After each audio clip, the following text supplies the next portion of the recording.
Hi everyone out there. It's too hot today, and to beat the heat, I've come with a very chilling video regarding how to ace your English. Mind you, not literature, but language. We all know that it's quite easy to score 100% marks these days in English literature for IC and ICSE. But is it possible to do the same for English language? I'm sounding a bit absurd, am I? But believe me, I know it is quite difficult. You will agree to that also, but it's not altogether impossible. You will agree that practice brings in perfection, and practice is the only keyword to success. So mastering this paper requires a targeted strategy, which I'm going to disclose step by step to all of you now. First, let us take up the writing skills, how to hone the writing skills. And the first question in your question paper is your essay or the composition. Now, in your composition, the two things that are utmost important are a logical development of thought, which means a coherence in all the paragraphs that you write, and a proper structure, for which you need to give a very clear introduction. So focus on your writing skills.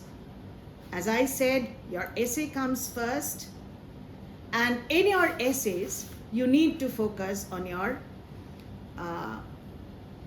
introduction, which needs to be very strong and clear, very well connected paragraphs, and ultimately a very concise and a pertinent conclusion to the topic that you are attempting.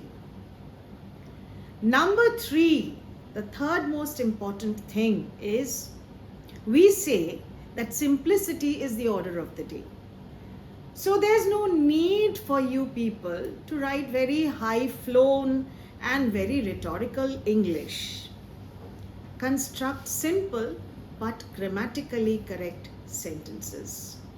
Okay? Use appropriate vocabulary. Enhance your vocabulary every day in order to use them and to commit them to your memory. Write them down in sentences so that you can use them for your creative writing purpose. But at the same time, avoid malapropism.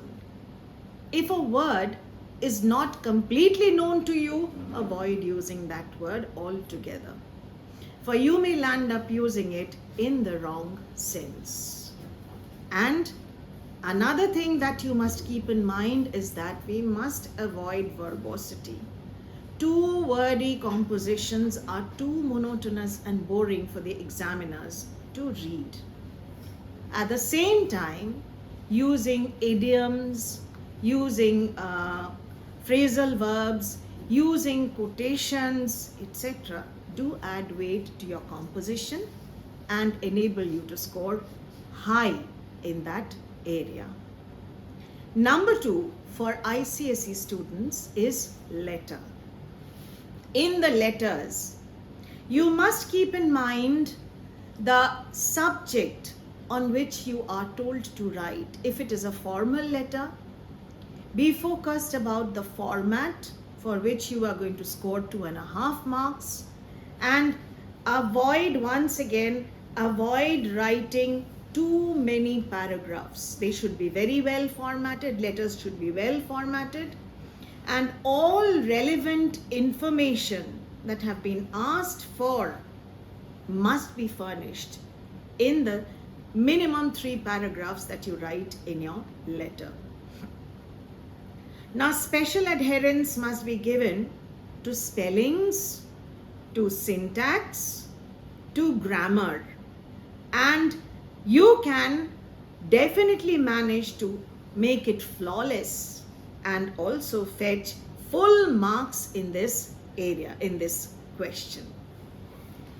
The third question is about notices and emails.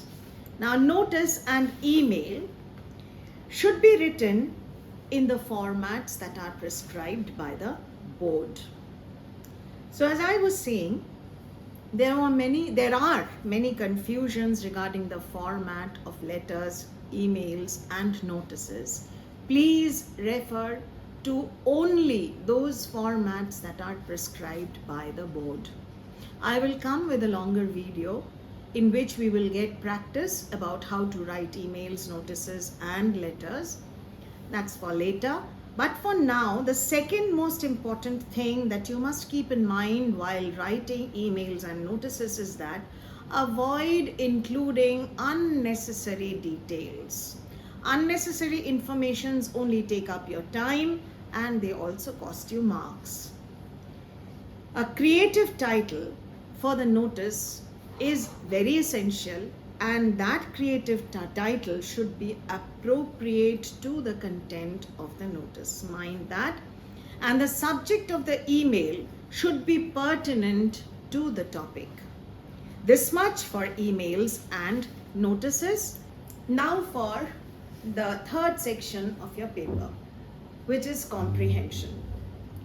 Now, Francis Bacon, in his essay, famous essay of studies, has said that reading maketh a full man, conferring a ready man, and writing an exact man.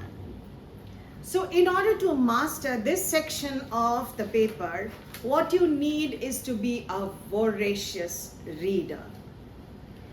Read stories, read novels, read articles, editorials, newspapers, magazines, journals, and whatever you can lay your hands on, provided that they are readable material.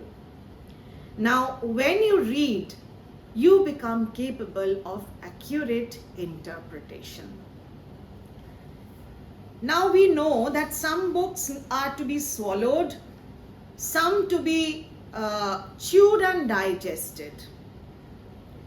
Now, what you read cannot be swallowed. You need to chew and digest in order to comprehend it clearly and understand, so that you are able to understand and comprehend the passage that is provided in your question paper clearly, in order to give answers to the three sections, that is the vocabulary part, the question answer part, and the summarizing part.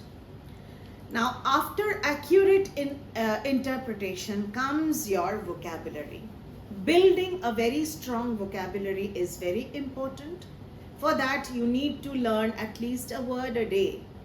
Start from a very early age, and to commit these words to your memory, write down sentences so that you may use them later in your creative writing, and also use them in your comprehension, because the comprehension, the vocabulary section in the comprehension requires that you understand the words that are provided for writing sentences or even exposing meanings.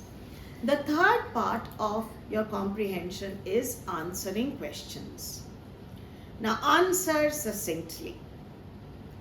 Try to understand and evaluate the questions so that you are capable of answering them in proper word limit. Do not beat around the bush. Do not directly pick up from the passage, but answer as far as possible in your own words, picking up only phrases and parts of sentences from the given passage. The last part of comprehension skills is supposed to be summarizing. Summarizing and précis writing needs to follow the word limit. Be very much within the requisite word limit. For that, if required, write 3 rough drafts, make 3 rough grades in order to write the fair copy finally. But remember only to include the relevant points in your précis or summary. For ICSE it is of 60 words, for ISC it is of 100 words. So remember to include the relevant points and see that it is a conjoined passage and does not sound haphazard and slipshod.